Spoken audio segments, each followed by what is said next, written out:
Human mind ये इस दुनिया का एक ऐसा पावरफुल वेपन है जिसे अगर तुमने अच्छे से यूज किया और इसके ऊपर कंट्रोल हासिल कर लिया ना, तो ये तुम्हें कहां पहुंचा सकता है ये तुम सोच भी नहीं सकते। और इसे अच्छे से यूज करने के लिए तुम्हें सबसे पहले इसके फंक्शंस, ये कैसे काम करता है, उसे समझना होगा। और ह्यूमन माइंड की इसी फंक्शन और बिहेवियर की स्टडी को हम ह्यूमन साइकोलॉजी कहते हैं। अब वैसे तो इसके बारे में हर किसी को पढ़ना चाहिए, लेकिन प्रॉब्लम ये है कि मैक्सिमम लोग ह्यूमन साइकोलॉजी को एक एकेडमिक सब्जेक्ट मानते हैं। उन्हें लगता है कि साइकोलॉजी तो वही लोग पढ़ते हैं जो साइकोलॉजिस्ट बनते हैं या फिर जो ब्रेन की एक्टिविटीज में इन्वॉल्व होते हैं, लेकिन ऐसा बिल्कुल भी नहीं है। साइकोलॉजी एक ऐसा सब्जेक्ट है जो हर किसी को पढ़ना चाहिए। इवन जो बड़ी बड़ी मार्केटिंग कंपनीज होती हैं वो इसी साइकोलॉजी का यूज करके हमारे डिसीजन को मैनिपुलेट करती हैं। और साइकोलॉजी हमारी लाइफ के हर एस्पेक्ट में काम आती है, चाहे वो बिजनेस हो, चाहे वो रिलेशनशिप्स हो, चाहे वो डीलिंग विद पीपल हो, हर जगह तुम्हें ह्यूमन साइकोलॉजी की जरूरत पड़ेगी। वेल क्यों? देखो, अल्टीमेटली हम सब ह्यूमंस हैं और हम सब एक सर्टेन वे में बिहेव करते हैं। तो अब जरा तुम खुद ही सोचो कि अगर हम अपने माइंड के पैटर्न्स को समझते हैं, इसके बिहेवियर को समझते हैं, तो हम हमारे इस पावरफुल वेपन को कंट्रोल करके इसके फुल पोटेंशियल तक पहुंच सकते हैं। इसलिए आज इस वीडियो में मैं तुम्हें 5 ऐसे रीजंस या फिर बेनिफिट्स बताऊंगा जो तुम्हें कन्विंस करेंगे ह्यूमन साइकोलॉजी पढ़ने के लिए। क्योंकि बिलीव मी दोस्तों, ये एक ऐसा सब्जेक्ट है ना जिसे अगर तुमने मास्टर कर लिया तो तुम खुद पर और इस दुनिया पर कंट्रोल हासिल कर सकते हो। और हाँ, ह्यूमन साइकोलॉजी को पढ़ने के लिए कन्विंस होने के बाद मैं तुम्हें 5 ऐसी किताबें रिकमेंड करूंगा जिससे तुम अपनी ह्यूमन साइकोलॉजी की स्टडी की जर्नी को स्टार्ट कर सकते हो। इसलिए एंड तक बने रहना।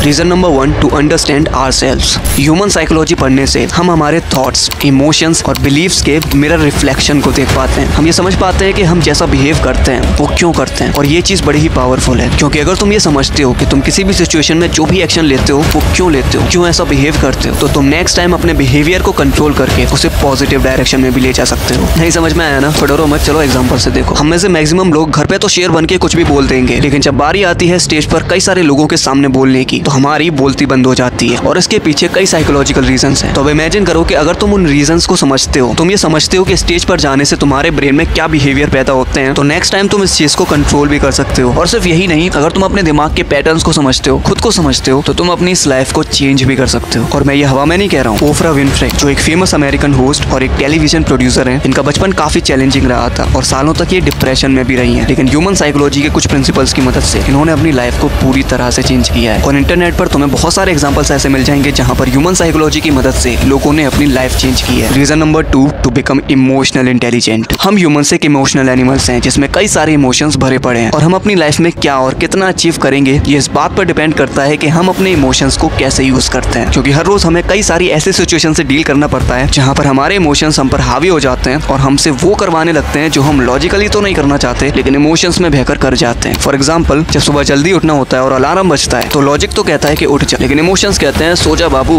क्या करेगा उठ के, क्या करेगा इतनी मेहनत करके। जब गली के बाहर मोमोस वाले के बगल से निकलते ही खुशबू आती है तो उसे सुनकर लॉजिक तो कहता है कि भाई मत खा यार, हेल्थ पर ध्यान देना है, लेकिन इमोशंस कहते हैं कि खा ले बाबू, एक दिन से कुछ नहीं होने वाला। लॉजिक कहता है कि बेटा काम कर ले, लेकिन इमोशंस कहते हैं कि रील्स देख ले। और ऐसे ही हमारे सामने हर रोज कई सारी ऐसी सिचुएशंस आती हैं जहां पर हमारे ये इमोशंस जो है ना, हमसे वो करवा लेते हैं जो हमारी बॉडी, माइंड और लाइफ की बैंड बजा रही होती है। इसलिए अगर तुम अपनी लाइफ में स्टिलनेस चाहते हो, साइलेंस चाहते हो और लाइफ में कुछ बड़ा करना चाहते हो, तो तुम्हें अपने इमोशंस, इस चंचल मन को कंट्रोल करना ही होगा। और ये तुम तभी कर सकते हो जब तुम इसके फंक्शंस को समझते हो, यानी ह्यूमन साइकोलॉजी को समझते हो। ह्यूमन साइकोलॉजी की मदद से तुम अपने इमोशंस के ट्रिगर पॉइंट, ये कैसे आते हैं और कैसे तुम्हारे ऊपर हावी हो जाते हैं, इन चीजों को समझकर अपने इमोशंस को कंट्रोल कर सकते हो। Reason number 3, to understand the dark side of people. तुम्हें ये बात तो माननी होगी कि इस दुनिया में जितने अच्छे लोग हैं ना, उससे कई ज्यादा बुरे लोग हैं। और हम अपनी लाइफ में आगे जाकर कुछ भी करेंगे, हमें लोगों से डील तो करना ही होगा। और जरूरी नहीं है कि तुम्हें लाइफ में अच्छे लोग ही मिलने वाले हैं। तुम अपनी थ्रू आउट लाइफ कई सारे ऐसे टॉक्सिक लोगों से मिलोगे जो तुम्हारे लिए सरदर्द बनेंगे। क्योंकि देखो, हम इंसान हैं और हर इंसान के अंदर 2 साइड्स होती हैं। एक वो साइड होती है जो वो इस दुनिया को दिखाता है और जिसके बेसिस पर ही तुम उसे जज करते हो, और एक होती है डार्क साइड जो वो दुनिया के सामने कभी भी नहीं दिखाते। और प्रॉब्लम ये है कि इसी डार्क साइड में वो तुम्हारे लिए सारे नेगेटिव इमोशंस, इनसिक्योरिटीज छुपाते हैं, जिसे अगर तुमने नहीं समझा तो तुम्हारे लिए बुरा भी हो सकता है, और अगर तुमने इसे समझ लिया तो तुम सामने वाले से अच्छे से डील कर सकते हो, इवन उसे कंट्रोल भी कर सकते हो। और ह्यूमन साइकोलॉजी की मदद से तुम सामने वाले की डार्क साइड को पहचान सकते हो। और सिर्फ इतना ही नहीं, ह्यूमन साइकोलॉजी की मदद से तुम लाइफ की क्रूशियल स्किल्स जैसे कम्युनिकेशन स्किल और लीडरशिप स्किल्स, इन स्किल्स को मास्टर कर सकते हो। Reason number 4, to understand and tackle the dark side of this world. अगर मैं तुमसे पूछूं कि तुम लाइफ में सक्सेसफुल क्यों नहीं हो पा रहे हो, तो तुम इस सवाल पर क्या बोलोगे? पैसा नहीं है, किस्मत खराब है, या फिर कंसिस्टेंसी मेंटेन नहीं कर पा रहा? तुम्हारा आंसर कुछ भी हो, लेकिन सच्चाई ये है कि तुम इस दुनिया की डार्क साइड को समझ ही नहीं रहे हो। अभी कुछ समय पहले मैंने एक शॉर्ट अपलोड की थी जिसमें मैंने तुम्हें बताया था कि इस दुनिया के जो टॉप 1% लोग हैं ना, वो कभी भी नहीं चाहते कि तुम चीप एंटरटेनमेंट से बाहर निकलो। Cheap entertainment like Bigg Boss कौन जीता, एल्विश भाई के आगे कोई बोल सकता है क्या, नागिन कौन है, इस एक्ट्रेस ने क्या पहना, क्या खाया, क्या पिया, विराट कोहली ने कितने रन बनाए, शुभमन गिल क्यों नहीं खेल पा रहा है, बारिश बरखा बिजली, ये सब क्या है? तुम्हें लगता है ये सब तुम खुद देखते हो, या फिर इन चीजों को देखना या ना देखना तुम्हारे कंट्रोल में? अगर तुम ऐसा सोचते हो तो बिल्कुल गलत हो, क्योंकि ऐसा बिल्कुल भी नहीं है मेरे दोस्त। ये चीप एंटरटेनमेंट, फालतू की रील्स, फालतू की मीम्स तुम्हें जानबूझकर दिखाया जाता है। विश्वास नहीं हो रहा तो इंस्टाग्राम खोलकर देखो, फेसबुक खोलकर देखो, तुम्हें उसमें क्या दिखता है? तुम जब पहली बार इंस्टाग्राम के उस सर्च बटन पर जाते हो तो तुम क्या देखते हो? तुम्हें सबसे पहले वो टॉक्सिक चीजें ही तो दिखाई जाती हैं। तुम रील्स के ऑप्शन पर जाओ, 1-2 घंटे से पहले वापस नहीं आने वाले। तो ऐसा क्यों हो रहा है? तुम्हें क्या लगता है तुम कंट्रोल कर रहे हो इसे? ऐसा बिल्कुल भी नहीं है भाई। ये जितने भी एप्स तुम चलाते हो ना, चाहे वो इंस्टाग्राम हो गया, फेसबुक हो गया, अब तो यूट्यूब भी हो रहा है, इनके एल्गोरिथम को, इनके सेटिंग्स को ही कुछ इस तरह से डिजाइन किया गया है जिससे तुम इस चीज में फंसोगे ही फंसोगे। इन्हें बनाने वाली जो कंपनियां है ना, इन्होंने कई सारे अपने पैसे खर्च किए हैं हमारी साइकोलॉजी को समझने में। इनकी कई सारी साइकोलॉजिस्ट की टीम ने साइकोलॉजिकल रिसर्च करी ह्यूमंस के ऊपर कि हम किस चीज से ज्यादा अट्रैक्ट होते हैं, किस चीज से ज्यादा एडिक्टिव बनते हैं। तो इसलिए ये जो एप्स है ना, बस तुम्हारी साइकोलॉजी से खेलते हैं और इसीलिए तुम इसमें फंस जाते हो। तो इसलिए वो टॉप 1% लोग तो कभी चाहेंगे ही नहीं कि तुम इस चीज से बाहर निकलो, क्योंकि जिस दिन तुमने इनके बारे में पढ़ना शुरू कर दिया, डीप कंसेप्ट्स के बारे में पढ़ना शुरू कर दिया, लाइक फिलोसफी, साइकोलॉजी, मनी, तो इन लोगों का अस्तित्व खतरे में आ जाए। क्योंकि जो इंसान इन डीप कंसेप्ट्स को समझता है ना, वो सवाल करेगा, और इस दुनिया में वही लोग जीतते हैं जो सवाल करना जानते हैं, जिनकी थिंकिंग रैशनल होती है। और ये रैशनल थिंकिंग तुम तभी डेवलप कर सकते हो जब तुम ह्यूमन साइकोलॉजी और इन डीप कंसेप्ट्स को समझते हो। Reason number 5, to understand deep concepts of mind. तुम्हें पता है हमारा माइंड एक ऐसा मिस्टीरियस ऑब्जेक्ट है जिसके अंदर इतनी सारी मिस्ट्रीज छुपी हुई हैं जिसे आज तक साइंटिस्ट भी नहीं सॉल्व कर पाए हैं। और सबसे बड़ी मिस्ट्री तो हमारा ये सबकॉन्शियस माइंड है, जो कि इतना पावरफुल है जिसकी मदद से तुम कुछ भी अचीव कर सकते हो। लेकिन वो तभी होगा जब तुम इसके फंक्शन को समझते हो, तुम ये समझते हो कि ये कैसे काम करता है। इसलिए जब तुम ह्यूमन साइकोलॉजी पढ़ते हो ना, तो तुम अपने दिमाग के कुछ डीप कंसेप्ट्स को समझते हो, लाइक